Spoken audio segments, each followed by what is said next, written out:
Hello my dear friends, आपके अपने YouTube channel global science IQ में आप सभी लोगों का मैं हार्दिक स्वागत करती हूं। आशा करती हूं आप सभी लोग बहुत ही अच्छे होंगे और आपकी स्टडी भी बहुत ही अच्छी चल रही होगी। तो मैं दीक्षा यादव आज आपके लिए केमिस्ट्री की वीडियो नंबर 8 लेकर के आई हैं, जिसमें आज हम आपको थॉमसन का परमाणु model means Thomson atomic model के बारे में जानकारी देने वाले हैं। तो ये जो टॉपिक है वो सिपाही paramedical, BSc nursing, CP net exam तथा अन्य एग्जाम के लिए मोस्ट इम्पॉर्टेंट है। तो आप सभी लोग वीडियो को बिल्कुल भी स्किप मत करना, अंत तक देखना। यदि आपको मेरी वीडियो पसंद आए तो प्लीज़ इसे लाइक एंड दोस्तों के साथ शेयर जरूर करें। यदि अभी तक आपने मेरे चैनल को सब्सक्राइब ना किया हो तो इसे सब्सक्राइब करके बेल आइकन को प्रेस ऑल पर क्लिक कर लें, जिससे कि हम जो भी वीडियो डालें आपके पास नोटिफिकेशन पहुंच जाए, वो भी सबसे पहले। और यदि आपको इन सभी वीडियो की PDF भी चाहिए तो आप टेलीग्राम चैनल को ज्वाइन कर सकते हैं, जिसका नाम है ग्लोबल साइंस IQ, जिसकी लिंक आपको नीचे डिस्क्रिप्शन में मिल जाएगी। तो फिर टाइम ना वेस्ट करते हुए चलते हैं अपने टॉपिक की तरफ। तो देखो, थॉमसन का परमाणु मॉडल के बारे में बताने से पहले इसके बारे में हम आपको थोड़ी जानकारी दे देते हैं। देखो, जो थॉमसन का परमाणु मॉडल है वो 1904 ईस्वी में प्रस्तुत किया गया था जे थॉमसन नामक वैज्ञानिक के द्वारा। देखो, हुआ क्या, जब थॉमसन ने अपना परमाणु मॉडल दिया उस टाइम ओनली 2 कण ही खोजे गए थे। वो थे हमारे इलेक्ट्रॉन और प्रोटॉन। 2 कणों की ही खोज हो पाई थी उस टाइम, इलेक्ट्रॉन और प्रोटॉन की। जब इलेक्ट्रॉन और प्रोटॉन की खोज हो गई तो थॉमसन ने सोचा कि किसी भी एटम में ये किस प्रकार से व्यवस्थित होंगे, तो उन्होंने उसकी व्याख्या करनी शुरू की। लेकिन आपको पता है न्यूट्रॉन की खोज बहुत समय के बाद हुई 1932 ईस्वी में, ठीक है, जबकि थॉमसन ने अपना परमाणु मॉडल 1904 ईस्वी में दे दिया था। लेकिन एक बात और याद रखना, थॉमसन का परमाणु मॉडल आगे चल करके निरस्त कर दिया गया, क्योंकि थॉमसन का परमाणु मॉडल ये सही सिद्ध ना कर पाया कि किसी भी एटम में न्यूट्रॉन कहां पर व्यवस्थित होंगे। जब न्यूट्रॉन की खोज हो गई तब थॉमसन से पूछा गया कि अब ये बताओ, इलेक्ट्रॉन और प्रोटॉन तो आपने बता दिए, लेकिन न्यूट्रॉन कहां पर व्यवस्थित होंगे। तो वो ये इस चीज को सही सिद्ध नहीं कर पाए और थॉमसन के परमाणु मॉडल को निरस्त कर दिया गया, ठीक है। और ये अल्फा कणों की व्याख्या भी सफलतापूर्वक नहीं कर सके, इसलिए थॉमसन का परमाणु मॉडल आगे चल करके निरस्त कर दिया गया। करते हैं पॉइंट पर बात और देखते हैं इलेक्ट्रॉन और प्रोटॉन को उन्होंने किसी भी एटम में किस प्रकार से व्यवस्थित करके बताया, ठीक है। वेरी इंपॉर्टेंट है और रिक्वेस्ट है आप सभी लोगों से इस चैनल को, इस वीडियो को ज्यादा से ज्यादा अपने दोस्तों के साथ शेयर करें, ठीक है। फर्स्ट पॉइंट लिखा हुआ है, जे थॉमसन ने सन 1904 में प्रथम मॉडल प्रस्तुत किया। ये जो मॉडल है वो जे थॉमसन नामक वैज्ञानिक ने 1904 ईस्वी में प्रस्तुत किया था, ठीक है। नेक्स्ट पॉइंट देखते हैं। नेक्स्ट पॉइंट लिखा हुआ है, उनके अनुसार परमाणु एक अति सूक्ष्म गोलाकार मीन्स 10⁻⁻10 मीटर त्रिज्या वाला विद्युत उदासीन कण है। जे थॉमसन के अनुसार बताया गया कि परमाणु एक अति सूक्ष्म गोलाकार है जिसकी त्रिज्या 10⁻⁻10 मीटर होती है तथा ये विद्युत उदासीन कण है। लेकिन एक बात और याद रखना, थॉमसन ने ये बात सच कही थी कि कोई भी एटम जो होता है वो विद्युत उदासीन कण होता है। ये बात आज दिन तक भी सच है, ठीक है। आपको पता होगा कोई भी एटम जो होता है वो उदासीन प्रकृति का होता है। तो थॉमसन के मॉडल से ये सही सिद्ध हुआ कि कोई भी जो एटम होता है वो विद्युत उदासीन ही होता है, ठीक है। नेक्स्ट पॉइंट लिखा हुआ है, गोलाकार रचना में धनावेश मीन्स प्रोटॉन समान रूप से वितरित होते हैं। उन्होंने बताया कि एटम जो होता है वो एक गोलाकार संरचना होती है जिसमें जो प्रोटॉन होते हैं वो समान रूप से इस गोला में वितरित रहते हैं मीन्स फैले रहते हैं। ये बात जे थॉमसन ने रखी, ठीक है। बहुत ध्यान से सुनना, इंपॉर्टेंट है। जब तक आप थॉमसन का परमाणु मॉडल नहीं पढ़ोगे उसके बाद आपको हम लेके आएंगे रदरफोर्ड का परमाणु मॉडल, उसके बाद हम आपके लिए लेके आएंगे बोर का परमाणु मॉडल। जहां तक आप सभी मॉडल को पढ़ लोगे तब आपको समझ में आएगा एटॉमिक स्ट्रक्चर, ठीक है।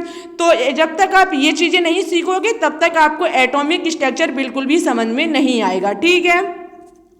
तो देखो आपको पता है अति सूक्ष्म गोलाकार ये संरचना होती है जिसमें प्रोटॉन जो होते हैं वो समान रूप से फैले रहते हैं। आगे उन्होंने कहा कि ऋणावेशित इलेक्ट्रॉन उसमें इस प्रकार धसे होते हैं जैसे तरबूज में बीज।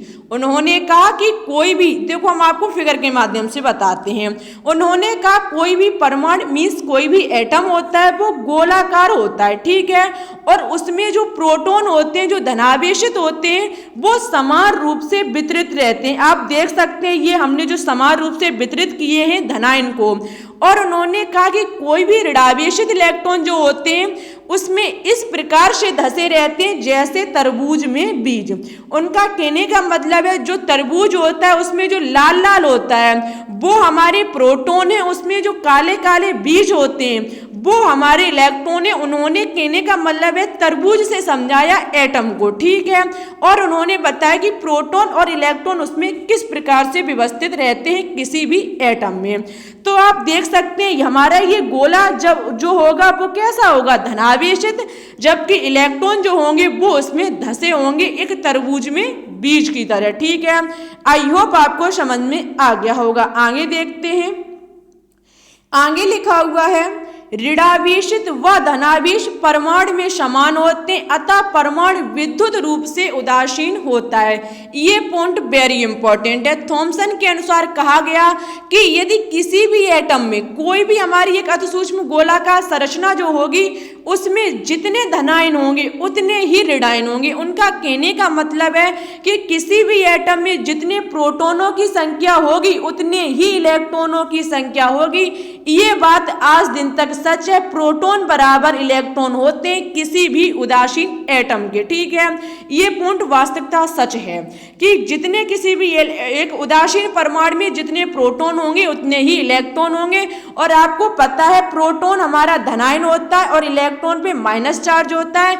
जितने धनायन होंगे उतने ही ऋणायन होंगे, तो वो चीज जो होगी वो अपने आप क्या हो जाएगी, उदासीन। आप देख सकते हैं यदि हमारी प्रोटॉन की संख्या प्लस की 5 है और हमारे इलेक्ट्रॉनों की संख्या माइनस की 5 है तो हमारा कितना निकल के आएगा, शून्य। मीन्स एटम जो होगा वो हमारा उदासीन ही माना जाएगा, ठीक है। आई होप आपको समझ में आ गया होगा। आगे देखते हैं, आगे लिखा हुआ है इस मॉडल को तरबूज मॉडल या फिर थॉमसन प्लम पुल्डिंग मॉडल भी कहा जाता है, ठीक है।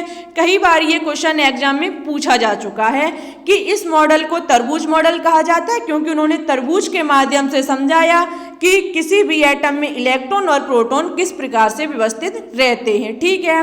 और इसे थॉमसन प्लम पुल्डिंग मॉडल भी कहा जाता है। आगे पॉइंट लिखा हुआ है यह मॉडल अल्फा कणों की व्याख्या सफलतापूर्वक नहीं कर सका अतः यह मॉडल निरस्त कर दिया गया। देखो ये जो कहने का मतलब है जे थॉमसन का परमाणु मॉडल जो 1904 ईस्वी में दिया गया था ये अल्फा कणों की व्याख्या सफलतापूर्वक नहीं कर सका। अल्फा कणों की अब व्याख्या जो करेंगे वो आपके करेंगे रदरफोर्ड, जहां पर आप समझोगे रदरफोर्ड के द्वारा किया जाएगा अल्फा कणों प्रकीर्णन, ठीक है। वह रदरफोर्ड के बाद रदरफोर्ड भी सही साबित नहीं कर पाएंगे, उसके बाद आप पढ़ोगे बोरवरी का परमाणु मॉडल, ठीक है। तो ये पॉइंट इंपॉर्टेंट है। और आगे चल करके 1932 में जब न्यूट्रॉन की खोज हुई तब भी ये सही साबित जे थॉमसन नहीं कर पाए कि किसी भी एटम में प्रोटॉन और इलेक्ट्रॉन जब व्यवस्थित होंगे तो न्यूट्रॉन को वहां पर कहां पर जगह दी जाएगी, ठीक है। आगे चलते हैं, तो प्लीज वीडियो अच्छी लगे तो कमेंट बॉक्स में जरूर बताएं।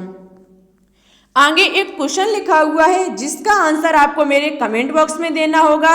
ये आपके लिए होमवर्क है, ठीक है। पदार्थ का परमाणविक सिद्धांत सर्वप्रथम किसने प्रस्तावित किया, जॉन डाल्टन ने, रदरफोर्ड ने, जे थॉमसन ने या फिर नील्स बोर ने। इसका आंसर आपको मेरे कमेंट बॉक्स में देना होगा कि इसका कौन सा ऑप्शन राइट होगा, ठीक है। तो आज के लिए बस इतना ही। वीडियो अच्छी लगे तो प्लीज इसे लाइक जरूर करें। मेरे चैनल को अभी तक आपने सब्सक्राइब ना किया हो तो इसे सब्सक्राइब करके बेल आइकन को प्रेस ऑल पर क्लिक कर लें, जिससे कि हम जो भी वीडियो डालें आपके पास नोटिफिकेशन पहुंच जाए सबसे पहले। और रिक्वेस्ट है ज़्यादा से ज़्यादा इस वीडियो को अपने दोस्तों के साथ शेयर करें, ठीक है। तो फिर चलते हैं। Thanks for watching this video. जय हिंद, जय भारत।